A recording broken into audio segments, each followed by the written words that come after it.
পরিশোধ করেন না পয়সা। সেটি যখন পাশের আরেকজন ফ্ল্যাট ওনার পারচেস করেন, সেটা তাকে বুঝিয়ে দেওয়ার জন্য আমার একজন ইঞ্জিনিয়ার যায়। এটা আমি জ্ঞাত ছিলাম না, আমার জানা ছিল না। এটা ইঞ্জিনিয়ারিং ডিপার্টমেন্টই দেখে। তো সেখানে বাকবিতণ্ডা হয়। আপনার সেখানে তামিম নিহত হয়। পরবর্তীতে তামিমের এই নিহত হওয়ার কোনো রিজন ওইভাবে তদন্তে বেরিয়ে আসে না। তো যেহেতু আমি ম্যানেজিং ডিরেক্টর, ওই প্রতিষ্ঠানটি ওই ভবনটি নির্মাণ করেছে, এই জন্য তারা আমাকে এই মামলায় আসামি করে, 3 নম্বর আসামি। ওই মামলা তদন্ত হয়েছে এবং তদন্ত হয়ে আমার কোনো সম্পৃক্ততা পাওয়া যায় নাই। আমার সম্পৃক্ততা কখনোই ছিল না। আমি বলছি, জ্ঞাতও ছিলাম না, প্রেজেন্টও ছিলাম না। একটা প্রতিষ্ঠানের একটা দুর্ঘটনাও বলতে পারেন এভাবে যদি দেখেন। তবে তামিম নির্মমভাবে যে মারা গিয়েছে, এটা নিশ্চয়ই আমাকেও কষ্ট দেয় এবং আমার কাছে সেটা কাঙ্ক্ষিত ছিল না। মিডিয়াতে এভাবে এসেছিল, সে একজন মিডিয়ার টেকনিশিয়ান বা ইঞ্জিনিয়ার হবেন, প্রচার সম্প্রচার মানে কর্মকর্তার মতো ছিলেন। আমরা ব্রডকাস্ট বলি আর কি, ব্রডকাস্টে আমাদের কিছু ইঞ্জিনিয়ার লাগে, যার ফলে ওর মিডিয়ার তার প্রতি একটা দায়িত্ব ছিল। কিন্তু আমার কোনো সম্পৃক্ততা ছিল না এবং তদন্ত সেটা প্রমাণ হয়নি। আমার পদ স্থগিত করা হয়েছিল।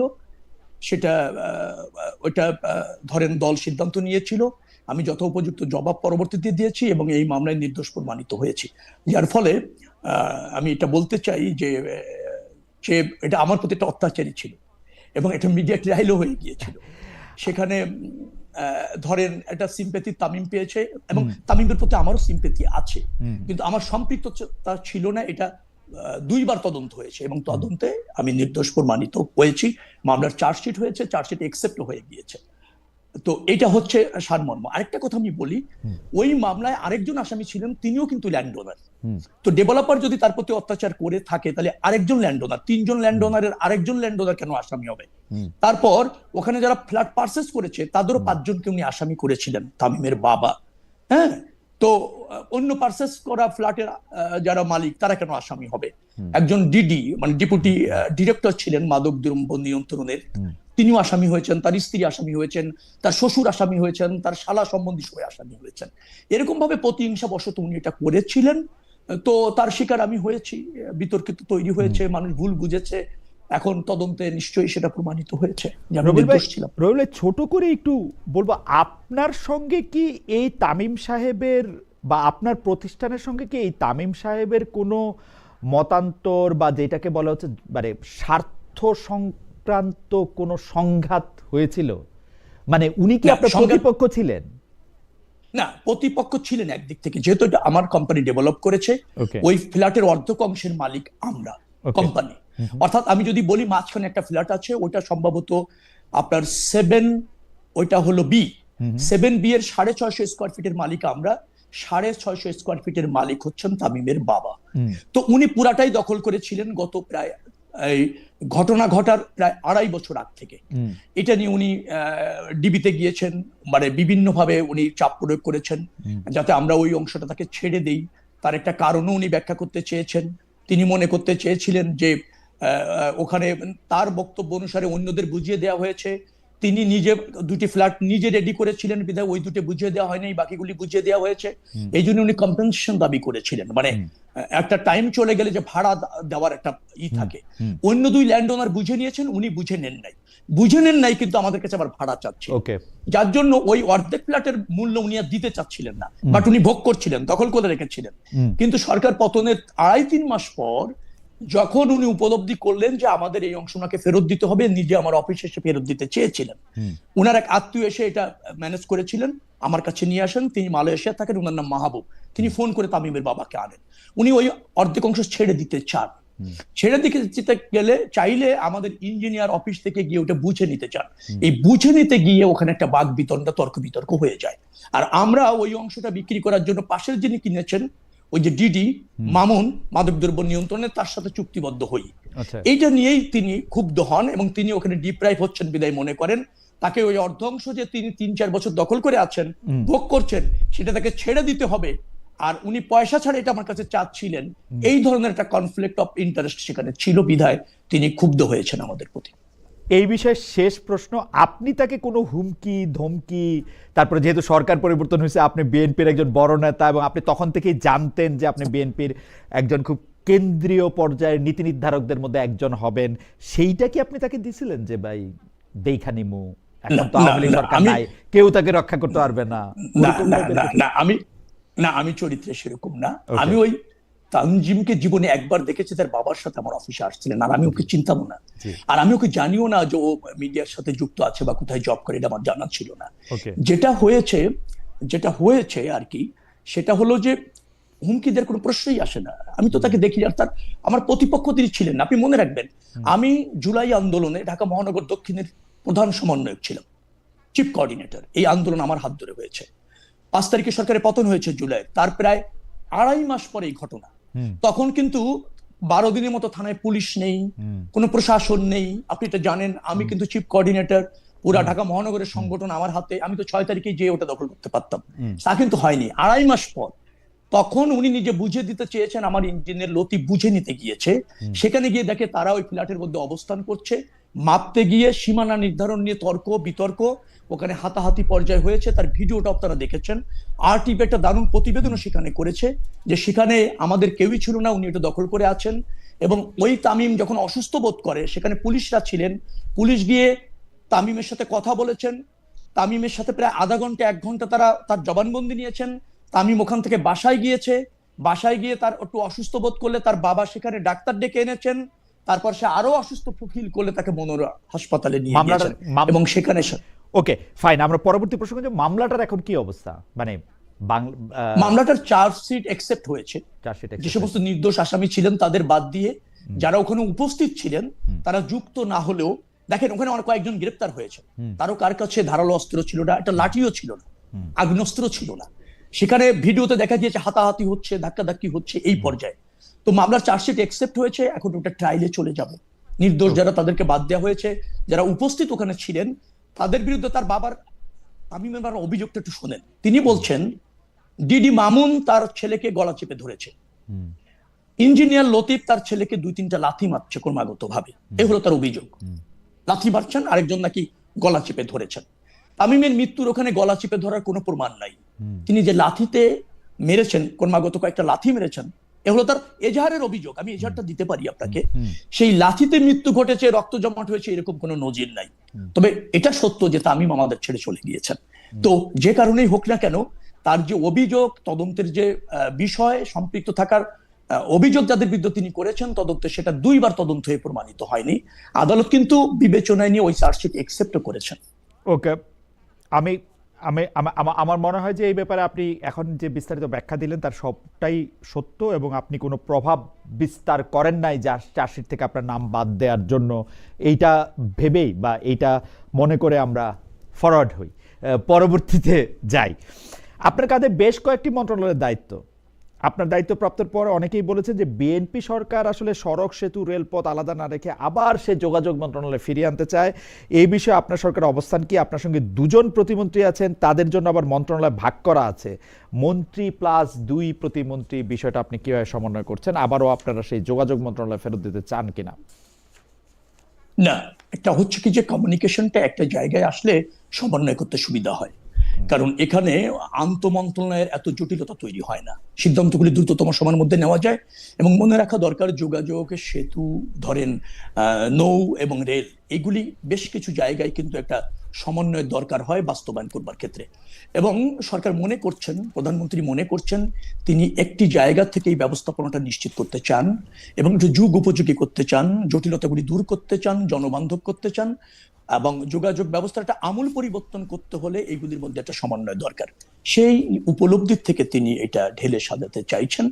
2জন প্রতিমন্ত্রী আছেন, আমরা 3জন আলোচনা করে এবং প্রধানমন্ত্রীর সাথে কথা বলে, মন্ত্রী তো ধরেন 3জনই একটা জায়গায় যদি ফাইল সই করার প্রয়োজন হয়ে যায় অথবা সিদ্ধান্ত নেওয়ার প্রয়োজন হয়ে যায়, সেখানে হয় কি অনেক বেশি তৈরি হয়, আপনার প্রাসঙ্গিকতা চলে আসে, আনুষ্ঠানিকতা চলে আসে।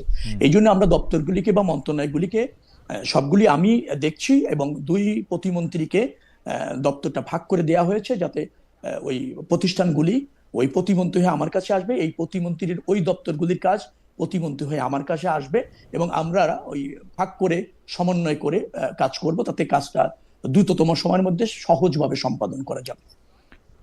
মঙ্গলবার আপনার একটি দেওয়া বক্তব্য খুব আলোচিত হয়েছে, যেখানে আপনি বলেছেন যে ঈদে পরিবহনে 1 টাকাও বেশি ভাড়া নেওয়া হচ্ছে না, বরং নির্ধারিত ভাড়ার থেকে 20 থেকে 30 টাকা কম নেওয়া হচ্ছে। আমি দায়িত্ব নিয়ে বলছি এবং আমরা সার্বক্ষণিক মনিটরিং করছি, এটা আপনার কোর্ট আমরা ক্লোজ করলাম। এই বিষয়ে আমরা দর্শকদের মতামত নিয়েছি, সেখানে কিছু মন্তব্য দর্শকদের আপনার কাছে তুলে ধরছি। 250 টাকার টিকিট 400 টাকা দিয়ে আসতে হয়েছে, 580 টাকার ভাড়া 750 টাকা নিয়েছে সোহাগ পরিবহন, তুলনামূলকভাবে কম নেওয়া হচ্ছে, আগের মতো লাগাম ছাড়া না। 500 টাকাটা মাত্র 1000 টাকা। মৌলভীবাজার থেকে ময়মনসিংহ ঈদ ছাড়া ভাড়া হচ্ছে 600 টাকা, আর ঈদে ভাড়া হচ্ছে 900 টাকা। আমি গতকালকে আসলাম, আমার 600 টাকা ভাড়া 900 টাকা নিয়েছে। কি করব নিরুপায়, 500 টাকার ভাড়া 750 টাকা। এটা হলো মন্ত্রীর কমিটমেন্ট। অনেকেই বলছেন যে আপনার বক্তব্য আসলে, আপনি যে বলেছেন যে আপনি এটা সরাসরি মনিটরিং করেছেন এবং সার্বক্ষণিক মনিটরিং করেছেন, আপনার মনিটরিং আসলে সত্য নয়, ভাড়া আসলে বেশি নেওয়া হচ্ছে। আচ্ছা, আমি আপনাকে বলি, আমি যেখানে গিয়েছি 6টি আমাদের বাস স্টেশনে আমি নিজে গিয়েছি, আমি একা যাইনি, সেখানে আপনাদের সব মিডিয়া ছিল। আচ্ছা, আমরা কাউন্টারগুলিতে গিয়েছি, জিজ্ঞেস করেছি, যাত্রী পেয়েছি তার কাছেও জিজ্ঞেস করেছি। কোন জায়গায় ধরেন 880 টাকা নির্ধারণ ভাড়া, আমি উদাহরণস্বরূপ বলছি, তারা 850 টাকা নিচ্ছেন। এটা যাত্রীও স্বীকার করেছে, যিনি টিকিট দিচ্ছেন সেখানেও দেখেছি। আমি তাকে প্রশ্ন করেছি যে আপনি 880 টাকার ভাড়া 850 টাকা কেন নিচ্ছেন? তিনি বলে চাপে পড়ে নিচ্ছেন। তিনি বলছেন না, আমাদের মালিক এভাবে নির্ধারণ করেছে, আমরা 850 টাকায় নিচ্ছি, 30 টাকা কম নিচ্ছি। এখানে যে সমস্যাটা হচ্ছে, 850 টাকার ভাড়া যাত্রীরা কোনো কোনো সময় 550, 600, 650, 700-তে গিয়ে অভ্যস্ত। কারণ নির্ধারণ তো ভাড়া অনুসারে যাত্রীরা এর পূর্বে কখনো যায়নি, কারণ তারা কমে যেতে পেরেছে এবং মালিকগুলি যেহেতু দুই দিক থেকে যাত্রী পারাপার করতে পারে বা যাত্রী বহন করতে পারে, এই জন্য তারা নির্ধারিত ভাড়ার চেয়ে কম নিয়েও যাত্রীদেরকে এই যাত্রার সুযোগটা তারা দিয়েছে। কারণ যাত্রী কম, তারা চেয়েছে যে আর নাহলে অন্য পরিবহনে চলে যাবে, 100 টাকা কম দিক, কিন্তু যাত্রী যাক, তারা বাস ভর্তি বা আসন ফিল আপ করে নিতে অভ্যস্ত, কিন্তু ভাড়া কম নেয়। এখন যখন নির্ধারিত ভাড়া যেটা সরকার কর্তৃক আছে আলোচনা সাপেক্ষে 880-তে যাচ্ছে, কিন্তু যাত্রী তো ধরেন 650 এবং 700-তে যেতে অভ্যস্ত, এর আগে সে গিয়েছে, সে স্বীকারও করছে। এবং পরিবহনের যারা টিকিট কাউন্টার আছে তারাও বলছে যে আমরা 600 টাকায় 700 টাকায় যার কাছ থেকে যা পারি নিয়ে যাত্রী বহন বা যাত্রীদের যাওয়ার সুযোগ দিয়েছি। এখন নির্ধারিত ভাড়াটাও যদি নেয়, তখনও তার কাছে মনে হচ্ছে যাত্রীর কাছে যে আমার কাছ থেকে 100-150 টাকা বেশি নেওয়া। এই নির্ধারিত ভাড়া কি আপনারা যে মানে হাইওয়েতে কয় টাকা কয় মাইল দরে যাবে সেই নির্ধারিত ভাড়ার সাথে অ্যাট পার, নাকি নির্ধারিত ভাড়াটা তারা আগেই বাড়ায় রাখছে? যেমন আমরা দেখি 500 টাকার জিনিসটাকে 1000 টাকা বইলে তারপর 10% কমে। না না না না না না না, এটা বিআরটিএ এবং ধরেন আমাদের এই যে যাত্রী মালিক সমিতি, আমাদের এই সমস্ত যারা স্টেক হোল্ডার জড়িত তাদের এবং আপনি যাত্রী যারা, তাদের মধ্যে ওপেন ডিবেট করে নির্ধারিত ভাড়া। কিন্তু নির্ধারিত ভাড়ার চেয়ে কমে আমাদের পরিবহন সেক্টরে যাত্রীরা পূর্বে যেতে পেরেছে। ঈদ আসলেই তারা নির্ধারিত ভাড়াটাও তাদের কাছে বেশি মনে হচ্ছে, এটা একটা জায়গা।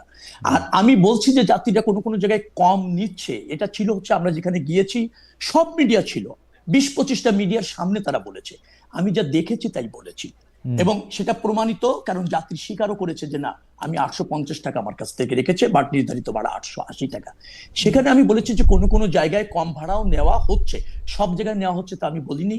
বাস স্টপেজ যেখানে আছে সেখানে মনিটরিং সেল আছে, আপনি যদি জানুন, ভিজিলেন্স টিম আছে, সেখানে ধরেন একটা পুলিশ কন্ট্রোল রুম আছে, র্যাবের একটা কন্ট্রোল রুম আলাদা আছে, সেখানে ধরেন আমাদের মোবাইল কোর্ট আছে। যে কোনো যাত্রীর কাছে যদি কাউন্টারে আপনি যান, বিশেষ করে বাস স্ট্যান্ডগুলিতে বেশি ভাড়া চাইলে কমপ্লেন করলে তাৎক্ষণিক ব্যবস্থা নিতে হচ্ছে। এখানে কিন্তু বাস মালিক সমিতিদের সহযোগিতা আমি পেয়েছি, বিশ্বাস করুন, আমি যা পেয়েছি, যা দেখেছি তাই বলছি। আমি ভাই একটা কথা বলি যে গতকাল আমি ভোক্তা অধিকারের একজন ম্যাজিস্ট্রেটকে দেখছিলাম যে তিনি একটা বাস কাউন্টারে গিয়ে সেই বাসটা ঢাকা থেকে নোয়াখালী যাচ্ছিল, সেনপুর। তো সেই বাস কাউন্টারে গিয়ে তিনি ভাড়া কত সেটা জানতে চাইছিলেন, যে ভাড়া হচ্ছে 600 টাকা। তো কয়েকদিন আগে পর্যন্ত ভাড়া ছিল 550 টাকা, স্পষ্ট সেটা এখন আগে 600 টাকা হয়েছে। সে ভাড়ার চার্ট সেখানে টানানো ছিল না, আমি এটা ভিডিওতে সরাসরি দেখছি ভাই, মানে এটা অন্য কোনো জায়গা থেকে না। তো ওটা 550 টাকা। উনি যাত্রীদের কাছে জানতে চাইলেন যে ভাড়া কত, সবাই 600 টাকা বললেন, এবং যাত্রীদেরকে যে স্লিপ দেওয়া হলো বা যেটাকে আমরা ক্যাশমেমো বলতেছি, ওইখানের মধ্যে 600 টাকাটা আসলে কোথাও উল্লেখিত ছিল না। স্পষ্টত আমি বুঝতে পারলাম যে 50 টাকাটা এই সময় বেশি নেওয়া হয়েছে। এখন এইটা কি আপনি যা দেখছেন তার থেকে একটু আলাদা হইলো? নাকি এইটা হইতে পারে? অবশ্যই আলাদা হতে পারে, কিন্তু আমি যা দেখেছি গোপনে দেখিনি, আমি যা দেখেছি প্রকাশ্যে দেখেছি, এবং সব মিডিয়া উপস্থিত ছিল, এবং সেখানে মনিটরিং এর সেলে যারা আছে তারাও উপস্থিত ছিল।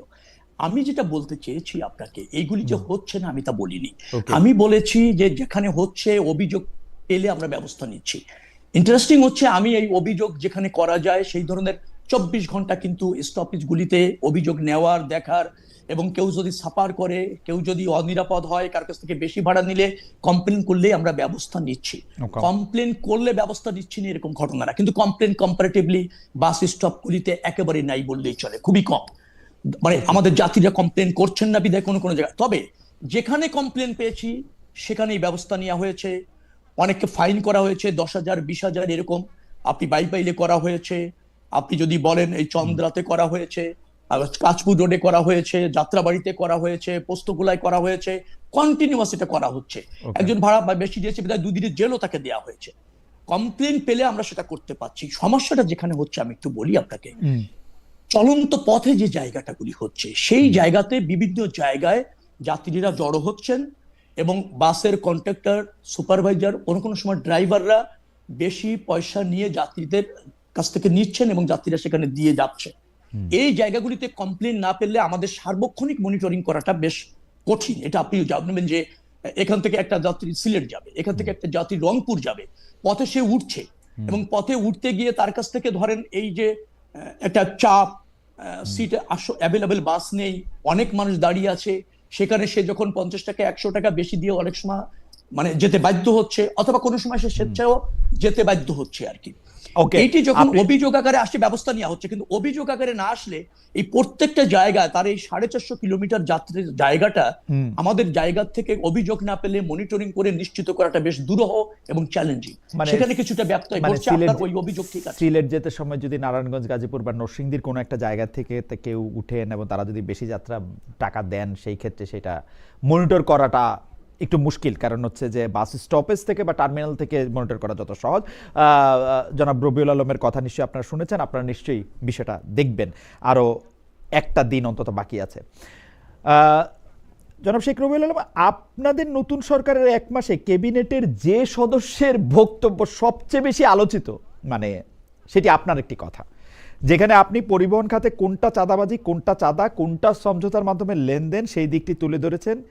এরপর বেশ কিছু ক্যাবিনেট বৈঠকে নিশ্চয়ই আপনি ছিলেন। আপনার বক্তব্য নিয়ে সেখানে কোনো কথা হয়েছে কিনা, এই বক্তব্য নিয়ে প্রধানমন্ত্রী তারেক রহমান আপনাকে কিছু বলেছেন কিনা, বক্তব্য ঠিক আছে বা ঠিক নেই এমন কিছু আপনি শুনেছেন কিনা আপনার কলিগদের কাছ থেকে? আমি বিষয়টা আরেকটু পরিষ্কার করে বলি, মানে বাংলায় তো দুইটাই চাঁদা, কিন্তু ইংরেজিতে একটা হচ্ছে এক্সটর্শন, একটা হচ্ছে ডোনেশন, বা আপনি যেভাবে দেন। তো এক্সটর্শন এবং ডোনেশনের মধ্যে, মানে আমি ইচ্ছা করে কোনো একটা মসজিদে দিলাম, স্কুলে দিলাম, সেই চাঁদা, আর আপনাকে যেটা জোর করে নেওয়া হচ্ছে সেই চাঁদা, বা কোনো একটা অ্যাসোসিয়েশন, যে অ্যাসোসিয়েশন আমার দরকার আছে বা আমাকে জিজ্ঞেস করে যেটা নিতেছে না সেটা যে চাঁদা, সেই ব্যাপারে তো কোনো সন্দেহ থাকার কথা না। আপনি নতুন করে ব্যাপারটাকে সংজ্ঞায়ন করে, মানে যেই সময় আপনি দায়িত্ব নিলেন, দায়িত্ব নেওয়ার পরপরই এটা কতটা জরুরি ছিল, বা আপনি কি বোঝাতে চেয়েছেন আসলে? আর আগের প্রশ্ন তো থাকলোই, ক্যাবিনেটে এটা আলোচনা হয়েছে কিনা, আপনার কলিগরা কিছু বলছে কিনা, তারেক সাহেব আপনাকে কিছু বললেন কিনা? না, তারেক রহমান সাহেব ওই রিপোর্টটা দেখেছেন, উনি সম্ভবত আমার বক্তব্যটা পুরোটা শুনেছেন। তিনি বলেছেন যে আপনি যা বলেছেন, এবং আপনি পুরোটাই শুনে আমাকে বলবেন যে ওখানে ব্যত্যয়টা কোথায় ঘটেছে। আমার বক্তব্যটা ছিল চাঁদা এবং চাঁদাবাজি দুটো জিনিস ভিন্ন। আমরা পরিবহন ক্ষেত্রে সবকিছুকে চাঁদাবাজি মনে করি, কিন্তু আমার কাছে মনে হয়েছে যে মালিকদের যে রেজিস্ট্রেশন করা সমিতি আছে এবং শ্রমিকদের কল্যাণের জন্য কিছু রেজিস্ট্রেশন করা সমিতি আছে, তারা একটা নির্ধারিত হারে চাঁদা কালেক্ট করে তাদের প্রয়োজনে তারা ব্যয় করে, এবং সেই কতটা স্বচ্ছতার সাথে ব্যয় করে আমি সেই বক্তব্যে বলেছিলাম সেখানে প্রশ্ন আছে। কিন্তু তারা এটা সমঝোতা, মানে আমি বুঝিয়েছি তারা এটা নির্ধারিত করে সম্মতিতে নির্ধারণ করেছেন এবং সেটা তারা পে করেন। এটা হলো চাঁদা। সেই চাঁদাটা ধরেন আমাদের, আপনি যদি প্রেস ক্লাবের সদস্য হন, আপনি নিশ্চয়ই বার্ষিক চাঁদা দেন। আমি রিয়েল এস্টেট ব্যবসার সাথে জড়িত, আমি ধরেন বছরে রিহাবের চাঁদা দিই। আমি পার্টি তো নির্বাহী কমিটির সদস্য হলে একটা ছোট্ট অ্যামাউন্ট বছরে চাঁদা দিতে হয়, সেটা দিচ্ছি। আমি 3টি মসজিদ কমিটির সাথে জড়িত, আমি কিন্তু চাঁদা দিচ্ছি। আপনি যেটা বলছেন ডোনেশন এক জিনিস, আবার এই যে নির্ধারিত চাঁদা দেওয়া, এটাও কিন্তু আরেকটা প্র্যাকটিস, এবং এটা আছে আমাদের জায়গায়। চাঁদাবাজি আমি ওটাকে বলতে চাচ্ছি যে যেটা আপনি দিতে চান না, দেয়া উচিত না, কিন্তু কেউ আপনাকে চাপ প্রয়োগ করে নিচ্ছে, বাধ্য করছে এবং দিতেই আপনি হচ্ছে আপনাকে, সেটা হলো চাঁদাবাজি। এই চাঁদা আর চাঁদাবাজির আমি পার্থক্য বোঝাতে চেয়েছি। আমি দুটোকে এক করতে চাইনি এবং আমি বলিনি যে চাঁদাবাজি নাই। আমি বলেছি চাঁদাবাজি আছে এবং আমার ওই মন্ত্রণালয়ে কোনো সুযোগ নেই। আমরা এটা যেভাবে হোক দমন করব, নিয়ন্ত্রণ করব। যত্রতত্র চাঁদাবাজি পরিবহন খাতে চলবে না, এটা আমার সরকারের অঙ্গীকার, আমারও অঙ্গীকার। তো সেটাকে বলা হয়েছে যে আমি চাঁদাবাজি আর সমঝোতাটাকে বলেছি যেটা চাঁদাবাজি না, এটা সমঝোতা না। আমি চাঁদাকে বলেছি যে নির্ধারণ করা হয় আলোচনা সাপেক্ষে। রবিউল ভাই, আপনি যোগাযোগের একজন ছাত্র, শুধু যোগাযোগের ছাত্র না, আপনি একজন খুব ভালো কমিউনিকেটরও বটে। তো আপনি সিমেন্টিক্সের ব্যাপারগুলি জানেন, যে সিমেন্টিক্যাল মানেগুলি কিরকম ভাবে হয়। আপনি চাঁদা ও চাঁদাবাজির পার্থক্যটা আপনি আমাদের সবাইকে বুঝাইতে চাইলেন কেন? মানে আপনার মধ্যে কি এই ডাউট ছিল যে আমরা চাঁদা আর চাঁদাবাজির পার্থক্য বুঝি না? না না, বুঝে যে অনেকে না, সেটা আমাকে যেভাবে বিতর্কিত করা হয়েছে তাতে স্পষ্ট অনেকে না। কিন্তু আপনি যখন এটা বলবেন তখন তো অনেকের এটা মনে হবে যে কোনো কারণে মাননীয় মন্ত্রী কি চাঁদাকে বা চাঁদাবাজিকে হালাল করতে চাইতেছেন কিনা বা সফেন করতে চাচ্ছেন কিনা, এটা তো মনেই হবে। না, এরকম মনে হতে পারে, কিন্তু ঘটনা তো তার জন্য আপনি সঠিক জিনিস যেটা মন্ত্রণালয় থেকে দেখছেন সেটা যে বলবেন না, এভাবে তো আত্মসমর্পণ করাটাও ঠিক হবে না। আমি আপনাকে আরো একটা কথা এখানে বলতে চাই, সেটা হচ্ছে যে চাঁদাবাজি এই সেক্টরে নাই, আমি কিন্তু ওই বক্তব্যে তা বলিনি। আমি বলেছি যেখানে সমঝোতার ভিত্তিতে মালিকরা তাদের উপার্জিত অর্থ তারা কালেকশন করে তারা ব্যয় করছে, সেটি নিয়ন্ত্রণ করা কতটা আমার জায়গা থেকে সুযোগ আছে, কারণ তারা একটা বৈধ সংগঠন, তারা রেজিস্ট্রেশন করেছে, বিধি মেনে তারা পরিচালিত হয়। সেটা হয়তো বাণিজ্য মন্ত্রণালয় দেখতে পারে যে তারা ওই শর্ত পূরণ করছে কিনা ওই সমিতি, অথবা স্বরাষ্ট্র মন্ত্রণালয়ও দেখতে পারে চাঁদাবাজিটা একটা ফৌজদারি অপরাধ, তাদেরও সক্রিয় থাকার প্রয়োজন আছে। আমি যেটা বোঝাতে চেয়েছিলাম সেটা হলো এইরকম যে মালিকদের এই যে নির্ধারিত করা চাঁদা তারা কালেক্ট করে, সেটাকে আমি চাঁদাবাজি বলছি না। তবে পরিবহন ক্ষেত্রে কিছু দুর্বৃত্তায়ন আছে, কিছু সুবিধাভোগী আছে, শ্রমিক সংগঠন মালিকদের মধ্যে কর্তৃত্ববাদী কিছু আছে, তারা চাঁদাবাজি যেটা করতে চায় সেটা আমি প্রতিরোধ করব, সেটা আমার এখানে সুযোগ নেই। সেই অংশ আমার বক্তৃতার মধ্যে আছে, কিন্তু আমার বক্তৃতাটা খণ্ড আকারে প্রকাশ করা হওয়ার ফলে একটা বিতর্ক হয়তো তৈরি হয়েছে। এখন এটা আমার দুর্ভাগ্য বলতে পারেন, আমার হয়তো দুর্ভাগ্য, অথবা আমি শব্দ ব্যবহার করতে যদি না পেরে থাকি সেটা আমার অজ্ঞতা হতে পারে।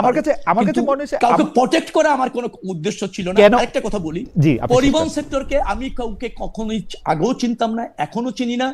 সমন্বয় করবার জন্য এই যোগাযোগ মন্ত্রণালয়ে কাজ করতে এসে 2-4 জনকে, তাদের সমিতির 2-4 জনকে চিনেছি, দেখেছি। তাদের প্রতি আমার কোনো বিশেষ দুর্বলতাও নেই। তো আমি যেটা বুঝাতে চেয়েছি যে কিছু জায়গা আছে যেটা শ্রমিকদের কল্যাণে কালেক্ট করা হয়, এটা সত্য।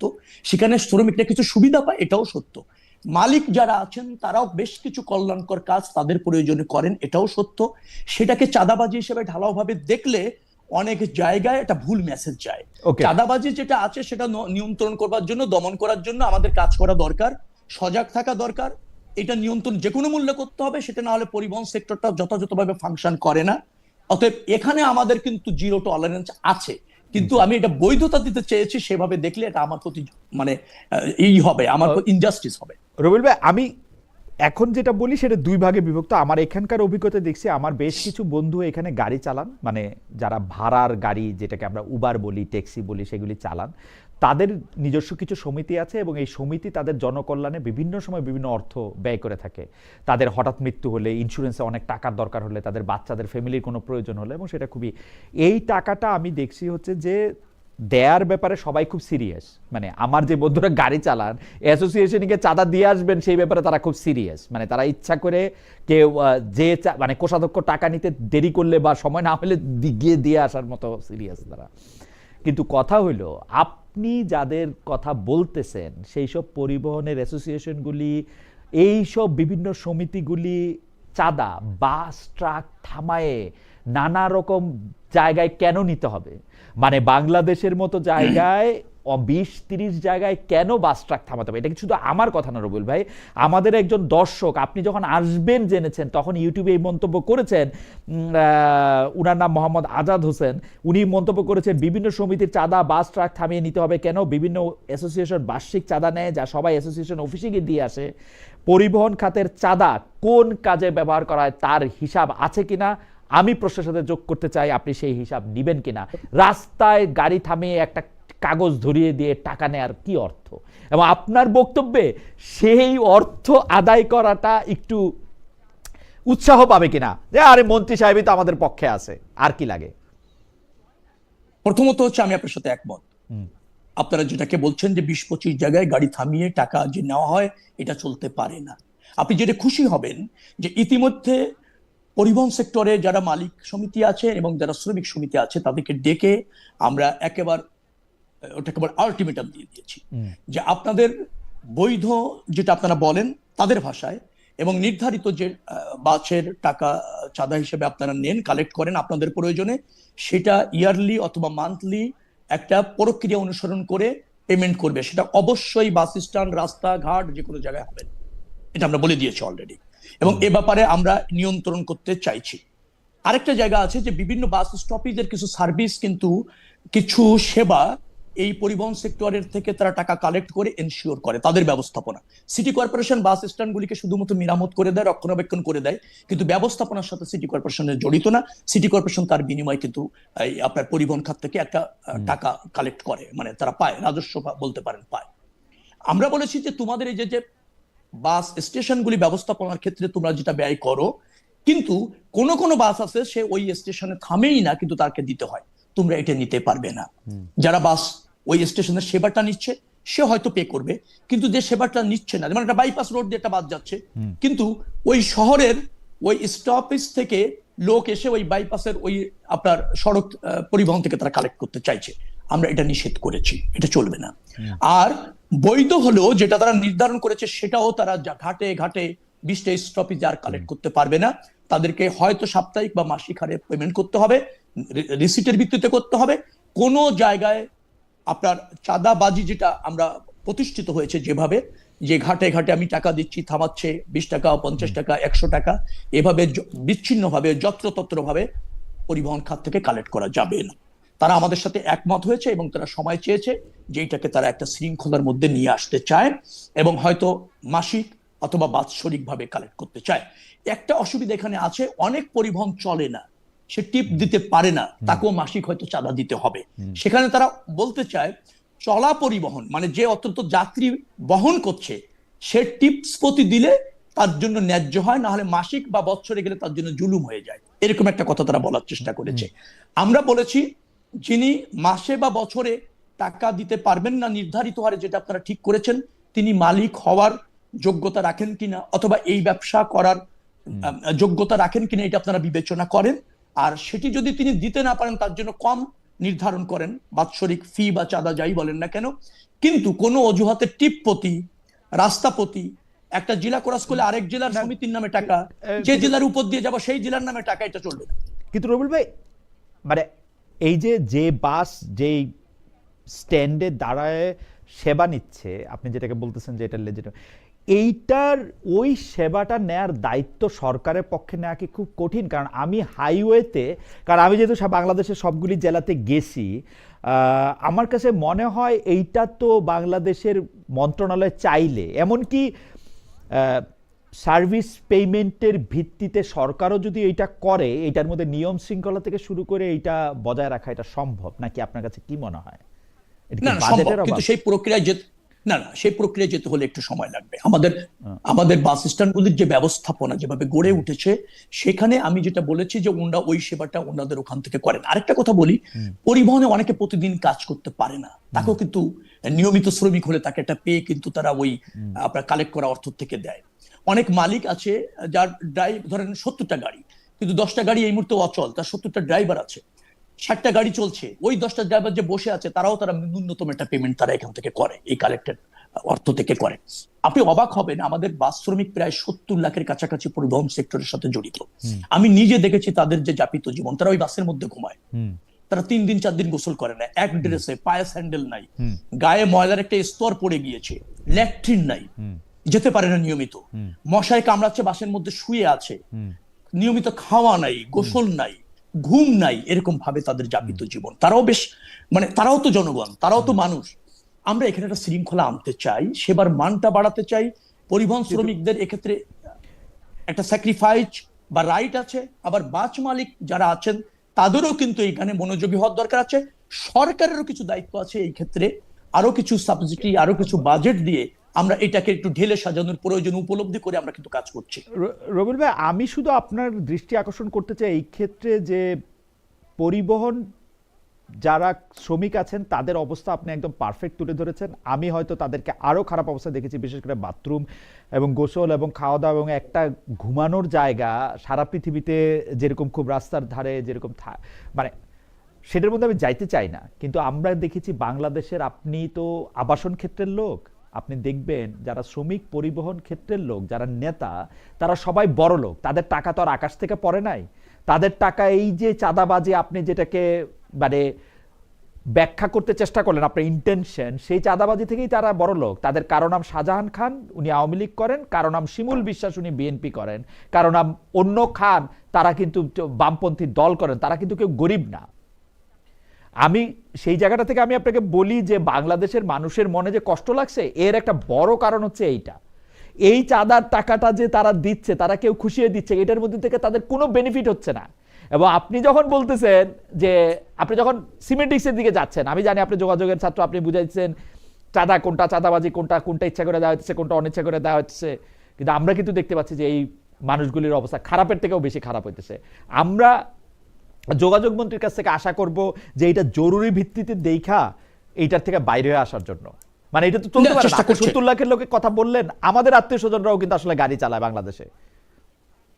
না, সেটা বেরিয়ে আসার চেষ্টাটা হচ্ছে, আপনি এখানে আস্থা রাখতে পারেন, আমরা করছি এবং এটা করবোই। আমরা যোগাযোগের ক্ষেত্রে একটা শৃঙ্খলা, জবাবদিহিতা, জনবান্ধব যোগাযোগ ব্যবস্থা প্রতিষ্ঠিত করবার জন্য প্রধানমন্ত্রী নির্দেশ দিয়েছেন বদ্ধপরিকর। তার একটা হ্যান্ডস হিসাবে আমারও কিন্তু শতভাগ এখানে কিন্তু কমিটমেন্ট রয়েছে। আপনি যেটা বলছেন বেনিফিটেড হচ্ছে না, আমি একমত। আমি কিন্তু বলেছি যে কালেক্ট করা অর্থের সদ্ব্যবহার হচ্ছে না এবং সেখানে কিছু অপচয় আছে, দুর্নীতি আছে, আমি দ্বিমত না। অর্থটা ঠিক প্রয়োজনে ব্যবহার হচ্ছে কিনা সেখানে আমারও আপনার মতো কিন্তু আছে, মানে চাহিদা আছে এবং অভিযোগ আছে, সেটাকে আমি বৈধতা দিই। আমি বলেছি যে যখন নির্ধারণ করা হয় তখন তারা যখন তাদের অর্থ তাদের সম্মতিতে কালেক্ট করে, তখন এটা কালেক্ট করা যাবে না, এভাবে যোগাযোগ মন্ত্রণালয় থেকে শুধুমাত্র হস্তক্ষেপ করা যায় না, আমি এটুকু বলেছি। আর অন্য জায়গায় আমি বলেছি যে চাঁদাবাজি নাই, আমার কিন্তু ওই বক্তব্যটা ছিল না, খণ্ডিত অংশ বলা হয়েছে। আমি খুব খুশি হব ওই 25 মিনিটের সাংবাদিক সম্মেলনটা যদি আপনি শোনেন। আমার বিশ্বাস, আমি 25 মিনিটের সাংবাদিক সম্মেলনটা শুনছি।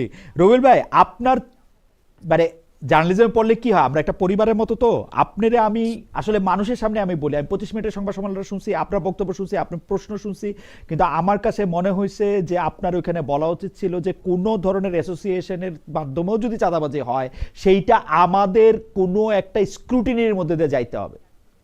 That was my anticipation before you actually started it. আমার আশা ছিল যে আপনি বলবেন যে ওই চাঁদাবাজিটা স্ক্রুটিনির মধ্যে দিয়ে যাইতে হবে। আচ্ছা, আপনি ঠিক আছে, কিন্তু আপনি প্রশ্নটা শুনেছেন কিনা জানি না। আমি তো আপনার মতো এত বিচক্ষণ মানুষ না, পলিটিশিয়ান। না, আপনি তার চেয়ে অনেক বেশি বিচক্ষণ।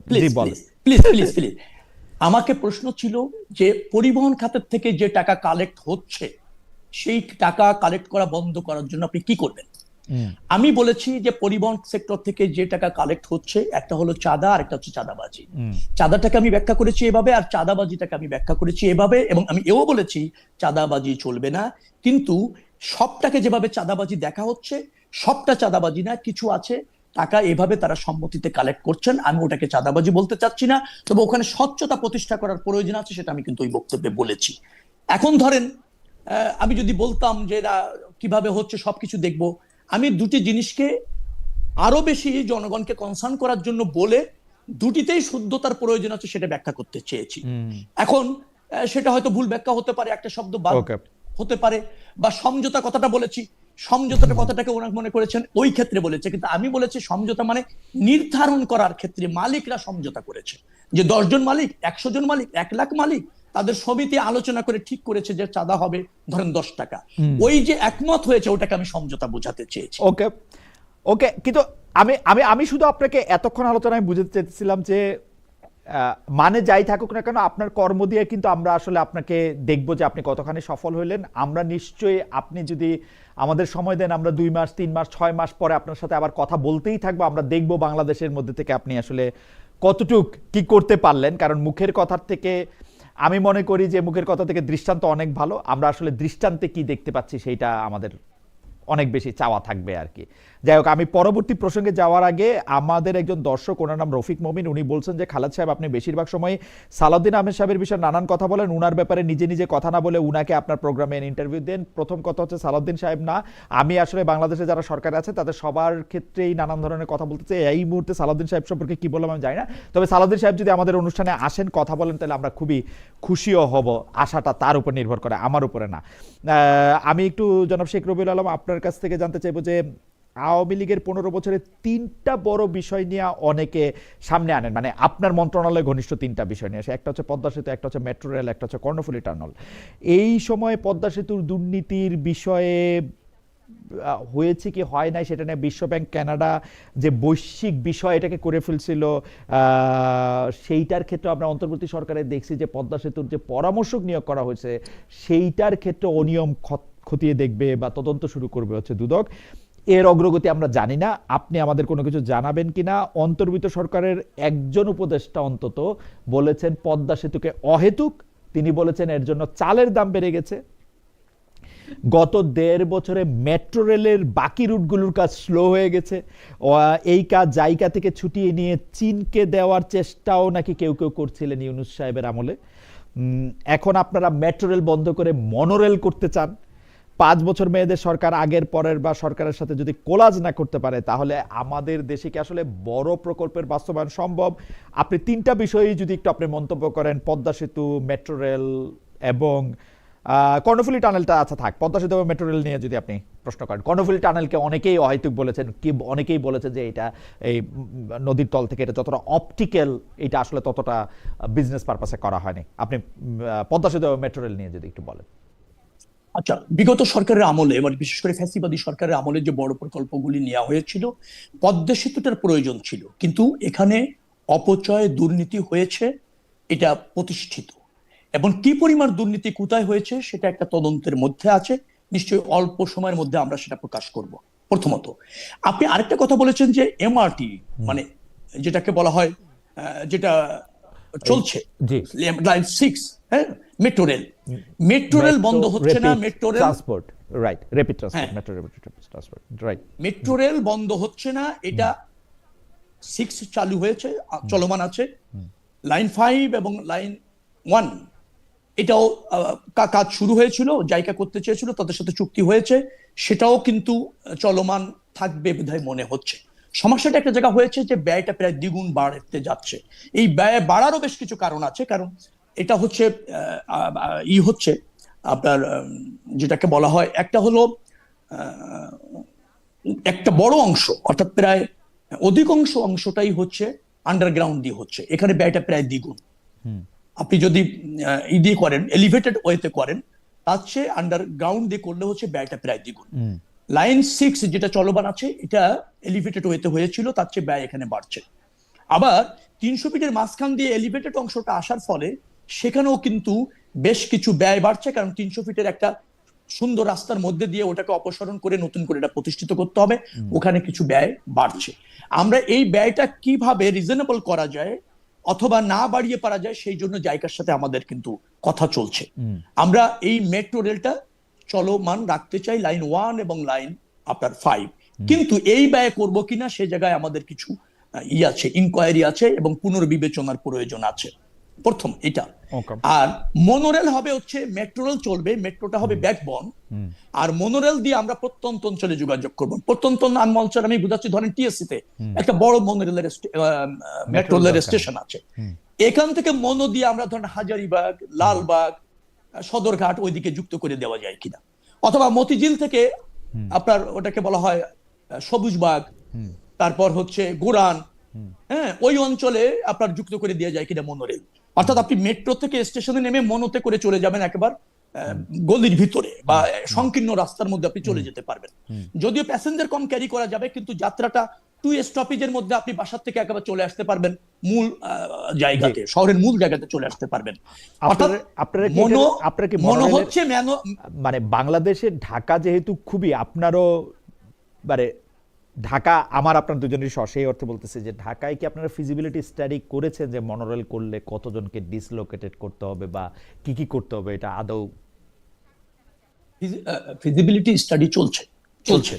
তো আমরা মনোরেলটা আপনার ঢাকার যে ব্যবস্থাপনা সেখানে খুব জনবান্ধব হবে, যাত্রা বান্ধব হবে, সহজ হবে। করতে পারলে, রাইট, করতে পারলে ব্যয় কম, অল্প সময় করা যায়, অল্প জায়গা দিয়ে করা যায়, এবং ব্যয়ও বেশ সাশ্রয়ী, এটা করা যাবে।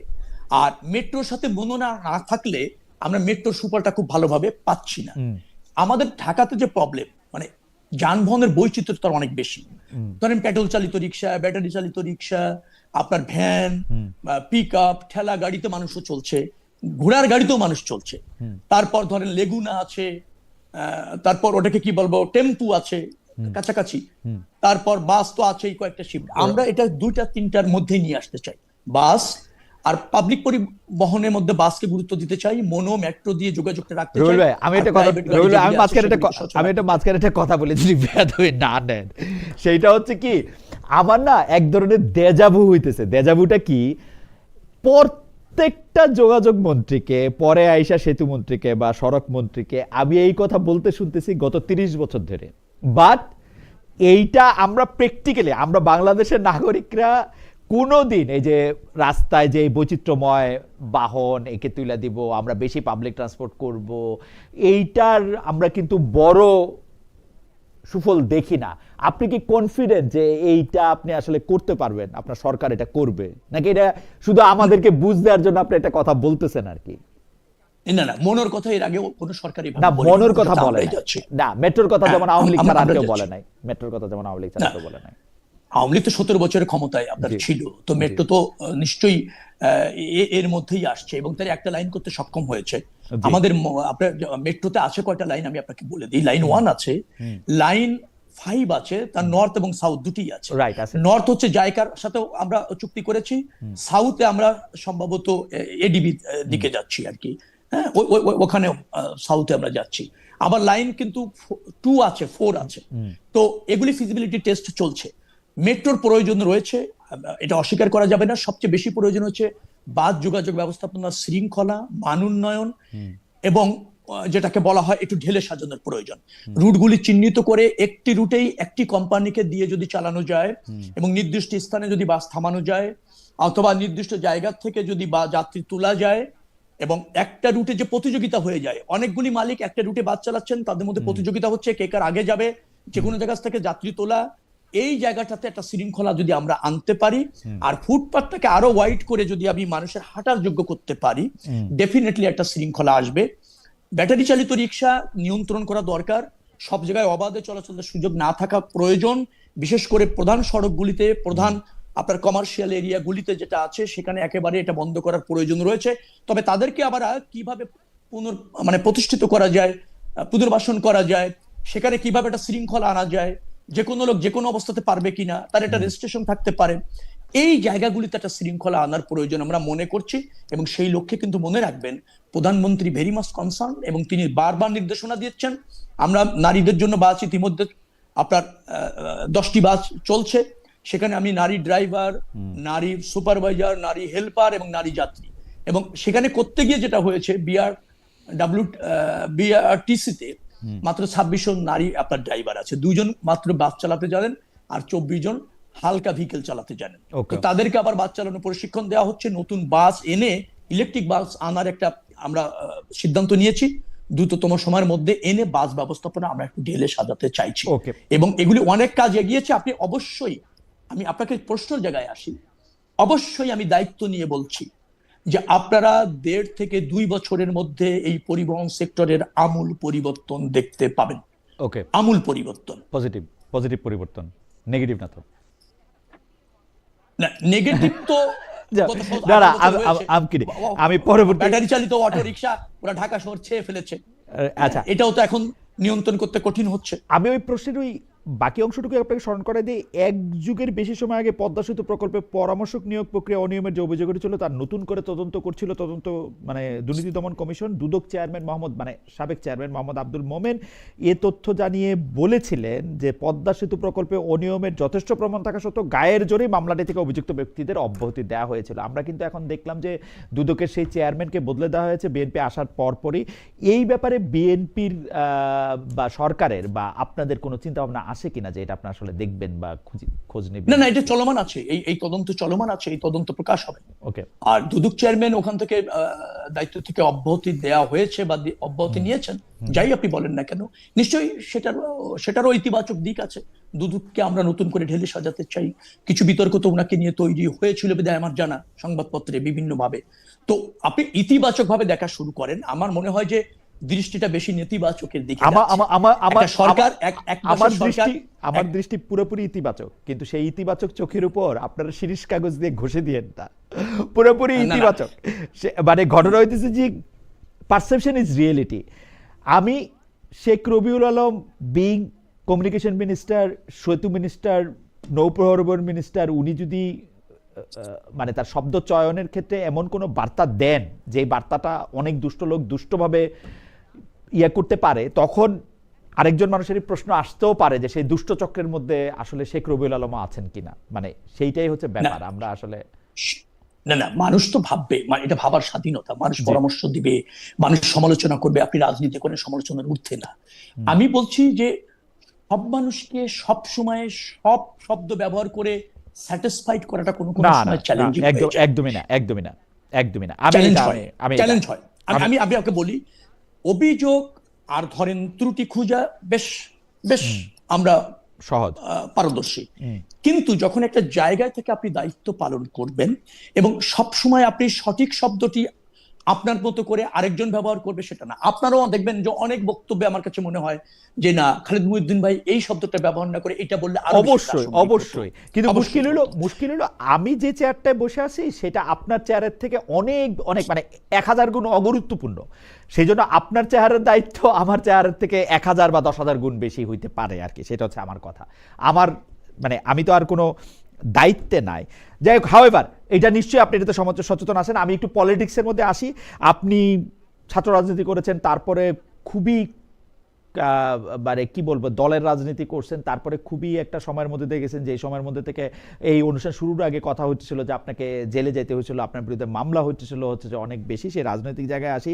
সাংবিধানিকভাবে যাতে নির্বাচন হতে পারে সেই জন্য অন্তর্বর্তী সরকারের রাষ্ট্রপতি মোহাম্মদ শাহাবুদ্দিনকে মানে বঙ্গভবনে রাখার জন্য বিএনপি নানাভাবে ভূমিকা রেখেছিল। এটা রাষ্ট্রপতি নিজেই একটা সাক্ষাৎকারে বলেছেন। কিন্তু এখন যখন তিনি ইউনূস আমলের লাঞ্ছনা গঞ্চনা নিয়ে পত্রপত্রিকায় সাক্ষাৎকার দেন, তখন আপনাদের যিনি সরকার প্রধান আছেন জনাব তারেক রহমান যথাযথ সম্মান দিচ্ছেন, তার প্রেস উইং সক্রিয় করা হচ্ছে। মঙ্গলবার নয়া দিগন্ত পত্রিকা একটা শিরোনামা করেছে, শাহাবুদ্দিনকে আরো 1 বছর রাষ্ট্রপতি রাখতে চায় বিএনপি।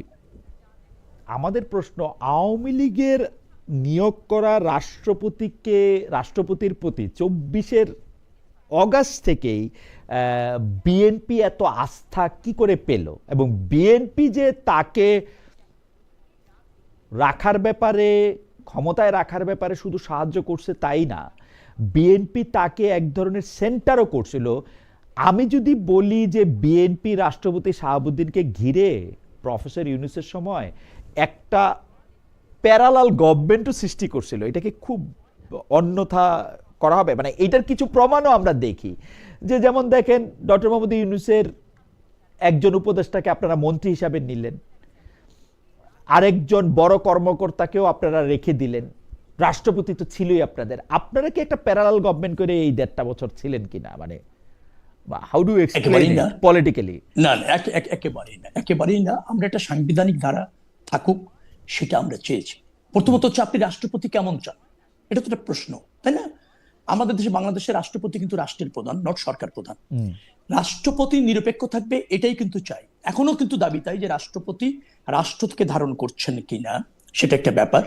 যে রাষ্ট্রপতি ধরেন সাংবিধানিকভাবে উনি নির্বাচিত হয়েছিলেন, দলের ছিলেন না, আমরা এভাবে রাষ্ট্রপতি দেখতে চাই। তিনি যখন 21-এর এই যে আন্দোলন সেটাকে ওন করলেন, ফ্যাসিবাদী সরকার ছিল সেটা যখন তিনি বললেন, স্বীকার করলেন, না না, সেটা তো আপনি জনগণ লিখে কর্তৃক দিয়েছেন নির্বাচিত পড়ছেন। সরকার। সেটা তো আপনি লিখে দিয়েছেন শোনেন না, পড়ছেন। শোনেন, শোনেন। সেটা তো লিখে আচ্ছা, দিয়েছেন। যাই পড়েন, তিনি তো বলেছেন এবং ইউনূস সরকার শপথ নেয়নি, রাষ্ট্রপতির কাছে নিয়েছেন। এই যে এনসিপির 3 জন নেতা রাষ্ট্রপতির কাছে শপথ নেন নেই, নিয়েছেন। কারণ কি? কারণটা হচ্ছে আমরা যে অন্তর্বর্তীকালীন সরকারটা চাচ্ছিলাম বা শপথ নিচ্ছিল সেটা সাংবিধানিক একটা ধারাবাহিকতার মধ্যে দিয়ে থাকুক মিনিমাম, সেটা সবাই চাওয়া ছিল। যার ফলে রাষ্ট্রপতি তাদেরকে শপথ নিয়েছেন। রাষ্ট্রপতি অন্তর্বর্তীকালীন সরকার গঠনে সহযোগিতা করেছেন, অন্তর্বর্তীকালীন সরকারের সাথে তিনি কাজ করেছেন, অন্তর্বর্তীকালীন সরকারের যে লক্ষ্য ছিল সেটা বাস্তবায়নে তিনি সজাগ থেকেছেন, সক্রিয় থেকেছেন। তার মানে বাংলাদেশের মানুষ একটা দল নিরপেক্ষ সরকার চেয়েছিল এবং তা ফাংশন করে একটা জনগণের সরকার প্রতিষ্ঠিত হোক সেটা চেয়েছিল। তার সাথে রাষ্ট্রপতি একমত থেকে সহযোগিতা করেছেন, কাজ করেছেন। তার মানে বাংলাদেশের ওই রাষ্ট্রপতি আওয়ামী লীগের সময় নির্বাচিত হলেও তিনি জন আকাঙ্ক্ষা ধারণ করেছেন, জনগণের প্রত্যাশার সাথে তিনি সাংঘর্ষিক কোনো সিদ্ধান্তে যাননি। বিদায় আমি তাকে দল নিরপেক্ষ রাষ্ট্রপতির সংজ্ঞায় যদি আপনি ফেলেন, খুব বেশি অপরাধ হবে না। সেই জায়গা থেকে আমি বলছি, এই যে নির্বাচনটা তিনি চেয়েছেন, নির্বাচন হয়েছে, অন্তরায় তৈরি করেননি, জনগণের রায়ের ভিত্তিতে সরকার হয়েছে, সেই সরকার শপথ নিক, তিনি সেটা চেয়েছেন, সহযোগিতা করেছেন, এটা তো সবারই দাবি। আবার পার্লামেন্টে গিয়ে তাকে ফ্যাসিবাদী বলেছেন, জুলাই যোদ্ধাদেরকে তিনি স্বীকৃতি দিয়েছেন, গণ অভ্যুত্থানের মাধ্যমে একটা জনগণের সরকার হয়েছে সেটা তিনি বলেছেন, অন্তর্বর্তীকালীন সরকার ভালো নির্বাচন করতে সফল হয়েছে সেটা তিনি স্বীকার করেছেন। তো এটা তো জনগণেরই এই ভূমিকা চায় একটা দল নিরপেক্ষ রাষ্ট্রপতির কাছ থেকে। সেখানে কোনো ব্যত্যয় যিনি ঘটাচ্ছেন না, তাকে আমি একটা দল নিরপেক্ষ রাষ্ট্রপতি বলতে পারি। হ্যাঁ, আওয়ামী লীগের আমলে নির্বাচিত হয়েছিল, আওয়ামী লীগের সংসদ সদস্যদের ভোটে, ঠিক আছে, সাংবিধানিক ভাবে তাই ছিল। কিন্তু তার যে রোলটা যদি আপনি দেখেন, তাহলে একজন রাষ্ট্রের প্রধান হিসাবে জনগণের আকাঙ্ক্ষা ধারণ করে, জনগণের ডিমান্ড ধারণ করে যেভাবে ফাংশন করা দরকার, তিনি যেহেতু তা করছেন, তার মানে তিনি তো একজন দল নিরপেক্ষ রাষ্ট্রপতি হতেই থাকতেই পারেন কিছু দিনের জন্য। রবিউল, আপনি কিন্তু একদম যতগুলি কথা বলছেন প্রত্যেকটা একদম 100% ঠিক, কিন্তু যেই কথাগুলি বলেন নাই সেইটার দিকে আমি আপনার একটু দৃষ্টি আকর্ষণ করতে চাই। সেইটা হলো 2026-এর 17 ফেব্রুয়ারির পর থেকে উনি যা যা করছেন সেগুলির কথা আপনি বলছেন, সেটা একদম ঠিক। কিন্তু এইটা তো স্পষ্ট 2024-এর 5 আগস্টের পর উনি রাষ্ট্রপ্রধান হিসেবে সরকার প্রধানের কথা না শুনে শুনছেন বিএনপির কথা। এটা কিরকম? উনি তো স্পষ্ট ডক্টর মোহাম্মদ ইউনূস উনার কথা শুনেন নাই, উনিও ডক্টর মোহাম্মদ ইউনূসের কথা শুনেন নাই, তাই না? মানে এইটা তো একটা সাংঘাতিক, এটা তো একটা সাংঘাতিক বিপজ্জনক অবস্থায় আমরা ছিলাম। না না না, আপনি এভাবে না বলে এভাবে একটু বলেন না। তিনি জনগণের আকাঙ্ক্ষা ধারণ করে জনগণের কথা শুনছেন। জনগণের আকাঙ্ক্ষা ধারণ করার ক্ষমতা তো তার নাই। একটা অন্তর্বর্তীকালীন সরকার প্রতিষ্ঠিত হইল, সেই অন্তর্বর্তীকালীন সরকারের সাথে তার কিভাবে দূরত্ব হয়েছে, কিভাবে তারকে অপাঙ্ক্তেয় করা হয়েছে, সেই কথা এসে তিনি আবার বলতেছেন। এবং বিএনপি আমাকে ক্ষমতায় টিকিয়ে রাখছে সেটাও তিনি বলতেছেন। এই দল আপনি দল নিরপেক্ষ রাষ্ট্রপতি চাইছেন, আর অন্তর্বর্তীকালীন সরকারের সব ডিজায়ারটা তার জন্য অবধারিত, এভাবে কি আপনি ভাবতে পারেন কিনা? আমি আপনাকে একটু প্রশ্ন করি। না, পারি না। রাষ্ট্রপতি যদি রাষ্ট্রের প্রধান হন, তাহলে অন্তর্বর্তীকালীন সরকারের সব আদেশ নির্দেশ তার জন্য শিরোধার্য, এভাবে যদি আপনি ভাবেন, তাহলে কি সেটা কি না? ঠিক আছে, শিরোধার্য না হইলে ডক্টর মোহাম্মদ ইউনূস তাকে বাদ দিতে পারতেন, যেহেতু তিনি সরকার প্রধান ছিলেন। বিএনপি তাকে কেমনে টিকায় রাখলো? আপনার কাছে কি মনে হয়? আপনি আমাকে এটা বলবেন, তাকে কেমনে টিকায় রাখলো? আপনি মানে লেট আস নো যে বিএনপি রাষ্ট্রপতিকে কেমনে টিকায় রাখছে। আচ্ছা মহিউদ্দিন সাহেব, আপনি কি এটা বলতে পারেন একটা অন্তর্বর্তীকালীন সরকারের প্রধান রাষ্ট্রপতিকে বাদ দিয়ে দিতে পারেন? আপনি এটা বলতে পারেন? কিসের ভিত্তিতে পারে? আপনি যে ভিত্তিতে সংবিধানে না থাকা সত্ত্বেও একটা তত্ত্বাবধায়ক সরকার বা অন্তর্বর্তীকালীন সরকার বা উপদেষ্টা শপথ নিল, সেই একই ভিত্তিতে পারতো। ওনারা 106-তে যাইতো। প্লিজ আমি একটু বলি। আপনি আইনের ছাত্র, আমি জানি ছাত্র। বলেন। আমি আপনাকে বলি, একটা অন্তর্বর্তীকালীন সরকারের মূল ফ্লেভারটাই ছিল সে একটা দল নিরপেক্ষ অবস্থান নিয়ে একটা গ্রহণযোগ্য নির্বাচন করবে, কিছু প্রয়োজনীয় সংস্কার দরকার সেটা সে করবে, এবং সেক্ষেত্রে তার রাষ্ট্রপতির সহায়তা লাগবে, বিশেষ করে অর্ডিন্যান্সগুলি জারি করতে অথবা বিশেষ সাংবিধানিক আদেশ জারি করতে। রাষ্ট্রপতি সেখানে সহযোগিতা করেছেন। ইউনূস সাহেবের কিন্তু একটিও অর্ডিন্যান্স নাই যেটা রাষ্ট্রপতি মহোদয় ফেরত দিয়ে দিয়েছেন, সেরকম কিন্তু নাই। এখন অন্তর্বর্তীকালীন সরকার কিছু বিচার করবেন, সংস্কার করবেন, নির্বাচন করবেন, এটা অন্তর্বর্তীকালীন সরকারের কমিটমেন্ট ছিল, তারা বারবার বলেছেন। সেখানে রাষ্ট্রপতি সহায়ক হিসেবে কাজ করেছেন। আমরা প্রধান উপদেষ্টার সাথে তার এই এই তিনটি কাজ করার ক্ষেত্রে কোনো বিরোধ, অন্তরায় এবং রাষ্ট্রপতির ডিজায়ার চূড়ান্ত তিনি অন্তর্বর্তী সরকারকে বাধ্য করছেন এরকম দেখিনি। আমরা পক্ষান্তরে এরকমও দেখেছি যে অন্তর্বর্তীকালীন সরকার তার মতো করে, যেটা তার ম্যান্ডেট না, যেটা তার এখতিয়ার না, সেভাবেও কাজ করার চেষ্টা করেছেন। আমাকে যদি এটা বলতে বলেন, দিন শেষে যেটা হয়েছে, রাষ্ট্রপতি ডক্টর মোহাম্মদ ইউনূস এবং অন্তর্বর্তীকালীন সরকার সবাই সফল হয়েছে, একটা ভালো নির্বাচন করতে পেরেছে, নির্বাচিত সরকারের কাছে ক্ষমতা হস্তান্তর করতে সক্ষম হয়েছে এবং জনগণের একটা অবাধ ভোটের আয়োজন করে জনগণের কাছে দায়বদ্ধ একটা পার্লামেন্ট এবং সংসদ করতে পেরেছে। যার ফলে আমি সবাইকেই এখানে সফল দেখতে চাচ্ছি। আমি এখানে বিরোধ দেখতে চাচ্ছি না, প্রতিহিংসা দেখতে চাচ্ছি না এবং ইগোয়েস্টিক কোনো দ্বন্দ্ব দেখতে চাচ্ছি না। Absolutely fine.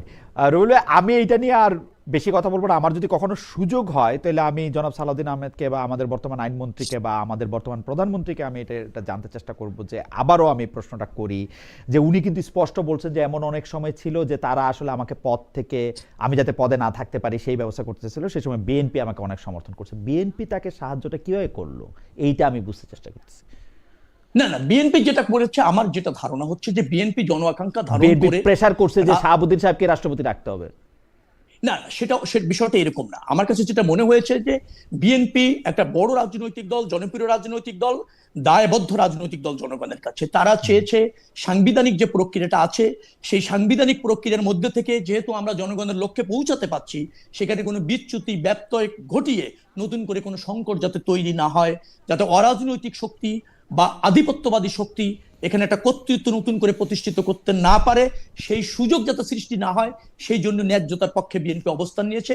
বিএনপির অবস্থান নেওয়াটাই হচ্ছে জনগণের আকাঙ্ক্ষার বাস্তবায়ন। আচ্ছা, ঠিক আছে। দায়িত্বশীল দল হিসেবে। আচ্ছা, এই সিরিজের শেষ প্রশ্ন, রবিউল ভাই, আপনাকে এটা জানা আছে যে প্রথম যখন 5 আগস্টের পরে সরকার গঠন করা হয়েছিল, তখন কি আসলে বিএনপিকে প্রস্তাব করা হয়েছিল যে বিএনপি আইসা সেই সরকারে মানে যোগ দিক বা বিএনপির সহ একটা জাতীয় সরকার হোক? না, আমি আপনাকে একটা কথা বলি, বিএনপি একটি রাজনৈতিক দল, সে জনগণের ভোটে নির্বাচিত হয়ে রাষ্ট্র পরিচালনা করতে চায়। সে কোনো ইন্টারিম সরকারের হতে চায় না, পারে না, এটা ন্যায্য না। তারেক সাহেব না থাকলো, আমরা চাই তারেক সাহেব না থাকলো, যেই থাকুক, একটা দলের আবরণে অন্তর্বর্তীকালীন সরকার হওয়া উচিত না। একটা দল নিরপেক্ষ সরকার হওয়া উচিত, যেটা আমাদের দীর্ঘদিনের দাবি ছিল। সেই জায়গায় অন্তর্বর্তীকালীন সরকার দল নির্ভর হবে, এটাই আমাদের চাওয়া। আমরা নির্বাচিত সরকার হতে চাই, জনগণের ভোটে নির্বাচিত হয়ে দেশ পরিচালনা করতে চাই। আমরা রাজনৈতিক দল হিসেবে এটা আমাদের অঙ্গীকার, এটা আমাদের রাইট। আমরা টেম্পোরারি কোন সরকারের অংশ একটা রাজনৈতিক দল হতে পারে না, অন্য রাজনৈতিক দল হতে পারে। ওকে, সেই জায়গা থেকে এটা আমাদের স্থান পরিষ্কার। আচ্ছা, আপনারা জনগণকে গণভোটে হ্যাঁ ভোট দিতে বলছিলেন রবিউল ভাই, মানে তখন কিন্তু এই কথা বলেন নাই যে আগে গণভোট, সংসদ ও সংবিধানের অনুমোদন করতে হবে। জুলাই সনদে আপনারা সই করছেন, সই করার সময় আপনারা বলেন নাই আগে সংসদে এটা পাশ করাতে হবে। সংসদ ও সংবিধানের কথা বলে আপনারা সংবিধানের সংস্কার পরিষদ কোর্ট করতেছে আমি আটকে রাখছেন। এই অবস্থায় জামাত এনসিপি যদি সন্দেহ করে যে বিএনপি সরকার শেষ পর্যন্ত জুলাই সনদ বাস্তবায়ন করবে না, এবং সেই সন্দেহের প্রতি যদি আমি আস্থা রাখি, আমি খালেদ মহিউদ্দিন, যে আসলে বিএনপি করবে না, এই পুরনো বন্দোবস্তে দেশ চালাবে, তো তাদের সন্দেহ আমাদের সন্দেহ এবং ওদের প্রতিবাদ, আমি তার প্রতিবাদ করতে পারবো না, আমার সন্দেহটা থাকলো, এইটা যৌক্তিক মনে করেন কিনা আপনি? মনে করি না। সবাই সন্দেহ তো মানুষের একটা রাইট, জি, এটা আপনার অধিকার, জি, করতেই পারেন। জি, আপনার মতো হচ্ছে না এটা ভেবে আপনি প্রতিবাদ করতে পারেন, এটা আপনার রাইট। জি, কিন্তু আমি যেখানে বলতে চাই, জুলাই সনদ বিএনপি যা সই করেছে তা বাস্তবায়ন করবার জন্য জনগণের কাছে বিএনপি অঙ্গীকারাবদ্ধ। অক্ষরে অক্ষরে সই করা জুলাই সনদের বাস্তবায়ন বিএনপি করবে, এক। নাম্বার 2 হচ্ছে, জুলাই গণভোটে যে সংবিধান সংস্কার পরিষদ করা হয়েছে, তার জন্য গণভোটটা হয়নি।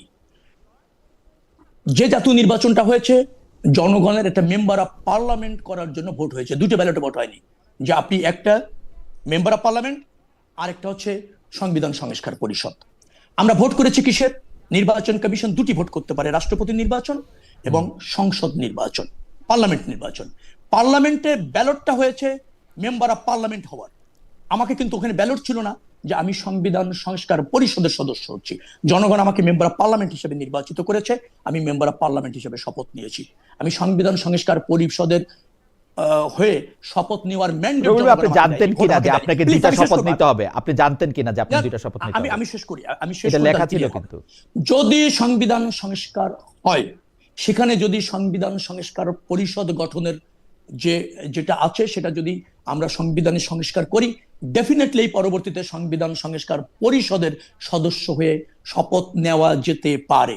বিএনপি কিন্তু বলেনি যে সংবিধান সংস্কার পরিষদে সদস্য হিসেবে আমরা শপথ নিব না। যে নির্বাচনটা হয়েছে আমরা প্লিজ যে নির্বাচনটা হয়েছে সেটা আমরা সংসদ সদস্য হিসেবে নির্বাচিত হয়েছি। আমরা সেই জন্য সংসদ সদস্য হিসেবে এই মুহূর্তে সংবিধান অনুসারে যে শপথ নেওয়া দরকার সেটি নিয়েছি। কিন্তু সংবিধান সংস্কার পরিষদের সদস্য হিসেবে শপথ নিতে পারি বা মানুষ আমাদেরকে নির্বাচিত করেছে সেটা কিন্তু সঠিক না বিধায় সাংবিধানিক ওইখানে এই শপথের কোনো বাধ্যবাধকতা নেই, কোনো বৈধতা নেই, যার জন্য আমরা সেটা নেইনি। তবে যদি সংবিধান সংস্কার পরিষদের সদস্য হিসাবে আমরা সংসদে আলোচনা করে শপথ নেওয়ার ক্ষেত্রে যদি সংবিধান সংস্কার হয়, ডেফিনেটলি সংবিধান সংস্কার পরিষদের সদস্য হিসাবে শপথ নেওয়া গেলেও যেতে পারে। কিউরিওসিটি, একই দিনে দুইটা শপথ নেয়ার কথা আপনারা আগে জানতেন কিনা? যেটা অক্টোবরে অধ্যাদেশ জারি করা হয়েছিল, আপনারা জানতেন? জানার তো বিষয় না, এটা বৈধ কিনা, এইভাবে আমাকে জনগণ নির্বাচিত তখন তো বৈধতার প্রশ্ন তুলেন নাই, রবিউল ভাই।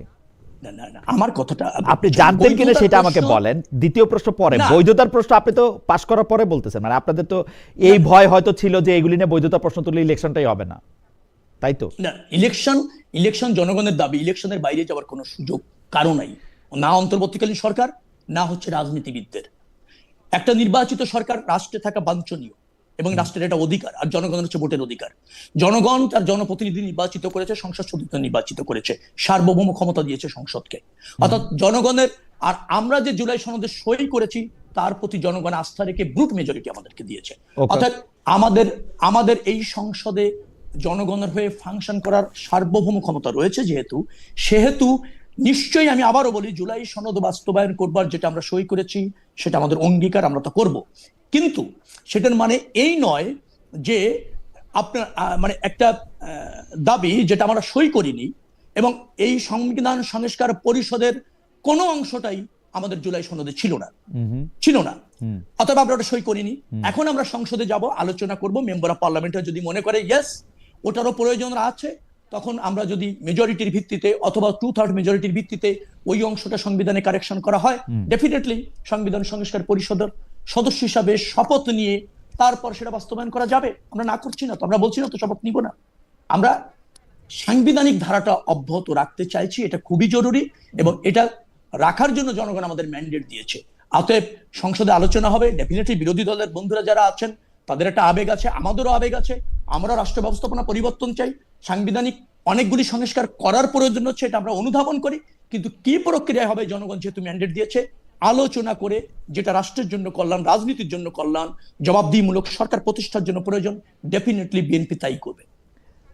রবিউল ভাই, পরের প্রসঙ্গ, এই প্রসঙ্গ নিয়ে আপনি শুধু মনে রাখেন যে আপনার সঙ্গে আমার আবার কথা হবে। আমি 1-2 মাস পরে যদি বাংলাদেশে আসি, আমি ঠিক এই প্রসঙ্গ নিয়ে আপনাকে আবার আমি কথা বলতে চাইবো, ক্যামেরার বাইরে বা ক্যামেরার সামনে, যখনই আমার সুযোগ হয়। পরের প্রসঙ্গে আসি। নির্বাচিত জনপ্রতিনিধি না থাকায় গত 1.5 বছর ধরে স্থানীয় সরকারে এক ধরনের অচল অবস্থা রয়েছে, যেটা আপনি জানেন। বিএনপি সরকারে এসে স্থানীয় সরকার নির্বাচন নিয়ে আগ্রহ দেখা দিয়েছিল, কিন্তু এখন সিটি কর্পোরেশন, জেলা কর্পোরেশন এমন নানা জায়গায় সরকার বিএনপি নেতাদের নিয়োগ দিচ্ছে। এসব নিয়োগ নিয়ে সোমবার বিবিসি বাংলার একটা প্রতিবেদনের শিরোনাম ছিল, সিটিএ জেলা পরিষদ কি বিএনপি নেতাদের পুনর্বাসন কেন্দ্রে পরিণত হলো কিনা। আপনার মন্তব্য জানতে চাই। শুধু স্মরণ করিয়ে দিতে চাই আমাদের দর্শকরা যারা জানেন তারা জানেন, 6 সিটি কর্পোরেশন ধারাবাহিকতায় বরিশাল, রাজশাহী, ময়মনসিংহ, রংপুর ও কুমিল্লাতেও বিএনপি নেতাদের প্রশাসকের দায়িত্ব দিয়েছে সরকার। আচ্ছা, একটি নির্বাচিত জনপ্রতিনিধি, স্থানীয় সরকারের জনপ্রতিনিধি যারা আছেন, তারা নির্বাচিত না হওয়ার আগ পর্যন্ত কার্যক্রম সচল রাখার জন্য, সরকারের ইনিশিয়েটিভগুলি বাস্তবায়ন করবার জন্য প্রশাসক দরকার। এটা একটা বৈধ প্রক্রিয়া, প্রশাসক আছে, নিয়োগ দেওয়া যায় এবং স্থানীয় সরকার মন্ত্রণালয় সেইটা গুরুত্বটা অনুধাবন করেই এই প্রশাসক নিয়োগ দিচ্ছে, এটা ন্যায্য। প্রশ্নটা হচ্ছে দলীয় বিবেচনায় কেন নিয়োগ দেওয়া হচ্ছে। এখন বিএনপি সরকারে আছে, তার যে ম্যান্ডেট, অর্থাৎ জনগণের কাছে তার যে ইশতেহার, তা বাস্তবায়ন করবার জন্য ডেফিনেটলি এটা দল হিসাবে ওখানকার যোগ্য লোক যিনি আছেন, উপযুক্ত লোক যিনি আছেন, তাকে প্রশাসক নেওয়া যেতে পারে বা নিয়োগ দেওয়া যেতে পারে। যেহেতু প্রশাসক নিয়োগ দেওয়ার ক্ষেত্রে কোনো নির্দিষ্ট ক্রাইটেরিয়া নেই, ক্ষমতাসীন দল যিনি জনগণের ম্যান্ডেট পেয়েছেন, আপনারা ইলেকশনগুলি করবেন না, মানে কি বলে, মানে অবশ্যই দ্রুততম সময়ের মধ্যে করা হবে, দ্রুততম সময়ের মধ্যে করা হবে। আপনি এটাও জানেন যে আপাতত কিছু পোস্ট দেওয়া হলো, ডেফিনেটলি আপাতত এটা তো আর স্থায়ী সমাধান না, অল্প সময়ের জন্য এটা হয়তো কার্যকর থাকবে।